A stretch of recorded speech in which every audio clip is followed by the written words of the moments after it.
안녕하세요. 가차입니다. 자, 오늘 코스피는 마이너스 2.37%로 모처럼 급락이 나왔습니다. 그리고 시장이 상승하는 과정에서 파란불이 들어오지 않았던 적은 없었거든요. 하지만 오늘이 조금 중요한 것은 전날의 상승 양봉을 모두 잡아먹는 큰 장대 음봉이 났습니다. 일반적으로 이런 경우라면 고점의 캔들로서 또는 하락 구간 아니더라도 지난번 고점 박스권이 있었죠? 이 당시였죠? 그때처럼 약간의 상승 탄력이 둔화될 수 있는 그런 시점으로도 보고 있습니다. 그래서 또 내일 다시 반등이 나올 수도 있지만 일단은 전날의 급등을 포괄할 수 있는 큰 장대 음봉이 나왔다는 것은 약간의 시장이 주춤거릴 수 있다. 이 점을 조금은 생각해 보시면 좋을 것 같습니다. 그래서 본격적인 하락까지는 아니겠지만 지난번 고점 박스권 있잖아요. 약간은 정체된 움직임이 나올 수 있으니까 이 점은 꼭 기억을 해 보시면 좋을 것 같습니다. 그리고 코스닥은 반대로 코스닥은 1.3% 급등이 나오면서 완전히 코스피와는 반대되는 움직임이 나왔습니다. 그리고 시총 상위 종목들을 보면 오늘 코스피 내에서는 KB금융하고 또 바이오 종목 두 개 있죠. 이쪽만 그래도 준수한 움직임이었고요. 반대로 반도체라든지 자동차 관련주, 그리고 조선, 방산, 최근에 시장 주도주들의 흐름이 굉장히 좋지 못했습니다. 또 코스닥은 테크 기업을 제외하면 거의 대부분의 종목들이 모두 빨간불이 들어왔습니다. 코스닥의 상승이 나왔다는 것은 바이오주의 상승이 나왔구나. 그렇게 이해를 하시면 될 것 같아요. 이어서 코스피의 수급을 보면 어제 코스피가 급등이 나왔음에도 불구하고 기관과 외국인의 순매도가 나왔다. 이 점이 조금은 찝찝했었거든요. 그런데 오늘은 아니나 다를까 기관과 외국인의 대량 순매도가 나왔습니다. 외국인은 무려 2조 5천억, 그리고 기관은 7천억의 순매도가 나왔습니다. 합치면 무려 3조 2천억이 되겠죠. 그리고 반대로 코스닥은 기관과 외국인의 많은 순매수가 들어왔습니다. 그리고 삼성전자, 오늘 기관과 외국인의 많은 순매도가 있었고요. 그리고 SK 하이닉스도 마찬가지로 오늘 외국인의 1조 4천억의 많은 순매도가 있었습니다. 이 종목은 기관은 그래도 꾸준히 매수가 들어오고 있습니다. 하지만 외국인만큼은 하루가 멀다고 계속 순매도가 나오고 있고 참 신기한 종목인 것 같습니다. 그리고 현대차의 최근의 수급도 많이 좋지 못한 것 같죠. 반대로 바이오 대장주 알테오젠은 오늘도 기관과 외국인의 많은 순매수가 들어왔고 지금 4일 연속으로 순매수가 들어오고 있습니다. 그럼 이어서 주차별 매매 동향에 대해서 살펴보도록 하겠습니다. 11월 4일 외국인이 가장 많이 매수한 종목은 알테오젠, 레인보우 옵틱스, SK스퀘어, ABL바이오, 삼성중공업 이렇게 순서대로 매수했고, 그리고 기관도 알테오젠, 하이닉스, 리가켄바이오, 이오테크닉스, KB금융 이렇게 순서대로 매수했습니다. 이어서 해증시로 보겠습니다. 오늘 코스피는 그래도 크게 밀리고 있지만 전날의 미국 증시는 그렇게 나쁜 흐름은 아니었습니다. 나스닥은 플러스 0.4%로 빨간불이 들어왔고 S&P 500은 보합이었습니다. 그리고 다우지수만 약간은 파란불이 들어왔었네요. 또 반도체 지수도 0.6% 빨간불이 들어오면서 어제는 다우지수를 제외하고 모두 빨간불로 마무리되었습니다. 그리고 아시아 증시, 지금 일본 증시는 0.6% 빠지고 있고 대만은 0.4%, 또 중국은 전날과 비슷한 것 같습니다. 자, 오늘 시장에서 가장 중요한 것은 그동안의 시장 대장주였던 반도체 관련주, 이쪽에서 낙폭이 제법 깊게 나오고 있고요. 자, 그동안 물론 파란불이 없었던 적은 없었습니다. 하지만 오늘의 낙폭을 봤을 때는 지금 현재 촬영 시점 1시 반쯤 되었거든요. 하이닉스가 5% 이상의 파란불이 들어오고 있습니다. 과거에도 파란불이 들어왔다고 해도 이 정도만큼의 깊이 있게 파란불이 들어왔던 적은 별로 없었고요. 그리고 또 삼성전자, 마찬가지로 낙폭이 조금은 깊게 나오고 있습니다. 또 현대차도 마찬가지고요. 그리고 조선주, 현대중공업도 마찬가지로 6% 급락이 나오고 있습니다. 그리고 또 코스피가 대체적으로 파란불을 보일 때 그동안 약간의 시장 중심주에서 벗어났었던 코스닥의 바이오 업종들 있죠? 이쪽에서는 무더기로 급등이 나오고 있고요. 지금 코스피는 마이너스 1.8%, 반대로 코스닥은 또 1.6%의 빨간불이 들어오고 있습니다.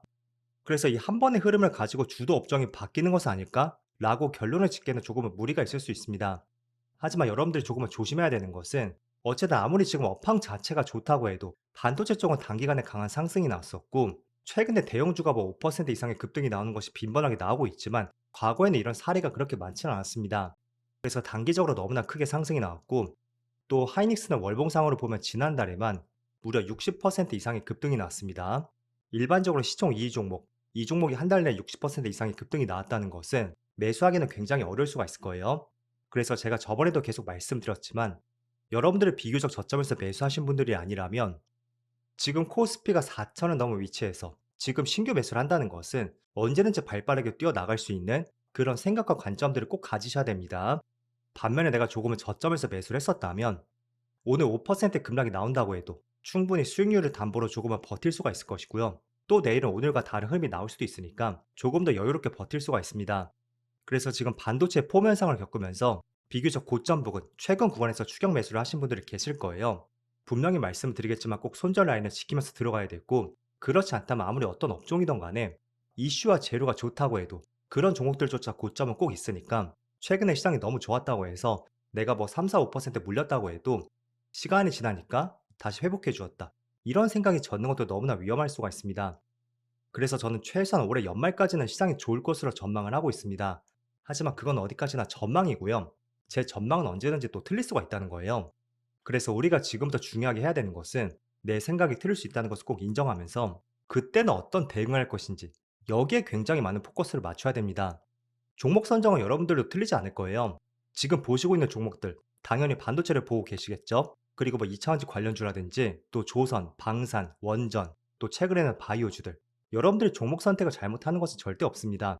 하지만 우리가 시장에서 많은 상승이 나온 위치에서 실수하는 것 중에 하나, 과거에도 좋았었고 지금도 좋았고 내일도 좋을 것이다, 그렇기 때문에 다음 주도 좋을 것이고, 이런 생각을 너무나 쉽게 할 수 있는 구간이라는 거예요. 그래서 종목 선택은 여러분들도 충분히 잘하고 있습니다.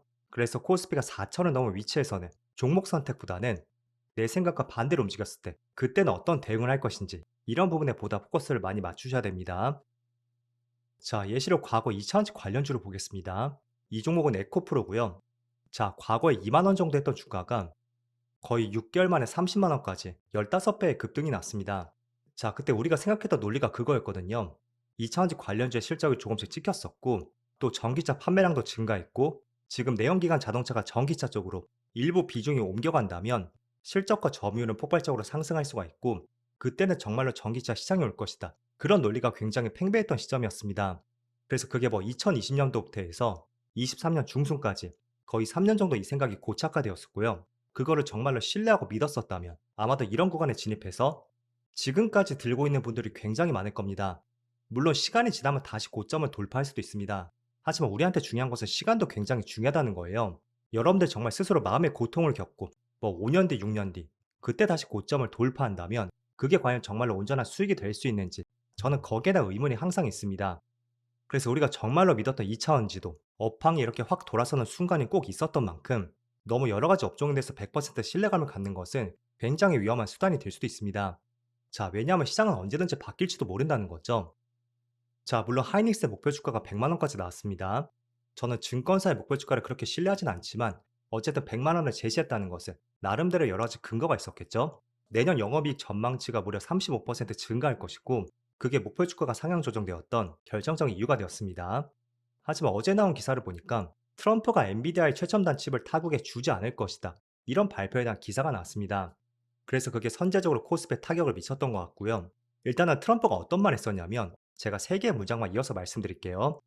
엔비디아는 훌륭합니다. 다만 새로 나온 블랙웰은 다른 칩보다 10년 앞서 있기 때문에 그 칩을 다른 나라에 주지 않을 겁니다, 이런 언급이 있었습니다.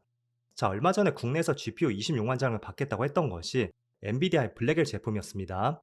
그럼 유출을 해볼 수 있는 것은 그 26만 장을 한국에 주지 않을 수가 있다, 이렇게 시장에 해석을 해볼 수가 있겠죠. 물론 정말로 주지 않을진 모르겠지만 준다고 해도 성격상 애를 먹일 가능성이 상당히 높다고 보여지고요. 그런 부분이 오늘 시장에서 GPU를 받았던 기업들, 반도체, 자동차, 특히 이쪽 관련주가 크게 급락하는 이유가 되는 것 같습니다. 자, 그렇지만 어제도 말씀드린 것처럼 연말에 한 가지 변수가 될 수 있는 것, 그거는 정말로 금리 인하를 할지 안 할지, 그 결정이 시장의 한 번의 변수가 될 수가 있고요. 실제로 시카고 연은 총재는 인플레가 너무나 걱정이 된다는 그런 발언도 있었습니다. 자, 그래서 조금 전에 계속 강조를 해드린 것처럼 이런 표현이 있잖아요. 타성이 젖는다. 화물차도 적정 하중이 있습니다. 그런데 하중을 넘긴다고 해서 자동차 운행이 되지 않는 것은 아니거든요. 그게 뭐 한 번, 두 번, 10번, 100번 이렇게 운행에서도 별다른 특이점이 없었다면 하중을 넘겨서 적재를 한다고 해도 많은 사람들은 별다른 생각을 하지 못할 것입니다.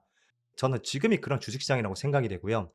자, 왜냐하면 코스피가 지금 6월부터 해서 저점에서 어제 고점까지 거의 85% 급등이 났습니다. 솔직히 이런 경우는 저는 처음이라고 생각이 되고, 그렇다 보니까 아마도 이런 생각들을 많이 하실 거예요. 내가 어떤 종목을 매수했고 매수하고 나서 5% 물렸었다. 그런데 이틀 지나니까 오히려 수익으로 전환이 되었고 그 이상으로 계속 주가의 상승이 나왔었다. 지금까지는 이런 과정이 머릿속에 많이 박혀 있을 겁니다. 하지만 그럴 때일수록 여러분들이 이제는 다를 수도 있다. 항상 그런 생각들 머릿속에 꼭 심어 두시고요. 제가 얼마 전에 이런 말씀 드렸을 거예요. 저는 지금 신규 투자라는 종목이 있다면 언제든지 털고 현금화할 수 있는 그런 생각을 갖고 있다는 말씀 드렸습니다. 그래서 여러분들이 지금 매수하고 나서 그 뒤에 상승했을 때와 또 하락했을 때 거기에 대한 계획이 철저히 세워져 있지 않다면 저는 오히려 매수하지 않는 것을 권장해 드리겠고요. 그게 여러분들의 기준대로 세워져 있다면 그때는 뭐 지수가 조금 밀린다고 해도 여러 가지 시장 주도 업종들이 있죠. 그 업종들을 충분히 매수해 볼 수 있다고 생각이 됩니다. 그래서 시장이 오랜만에 크게 급락이 나왔으니까 물론 이게 시장의 조정일지 아니면 약간은 고점 박스권을 만들지 그건 아무도 알 수는 없습니다. 하지만 중요한 것은 나의 기준과 원칙을 세우고 대응하자. 지금의 이치에서는 이게 정말로 중요하니까 이 부분을 강조하면서 마무리하겠습니다. 그럼 오늘도 정말로 고생 많으셨고요. 저는 내일 영상에서 다시 찾아뵙도록 하겠습니다. 모두 즐거운 저녁 되세요. 감사합니다.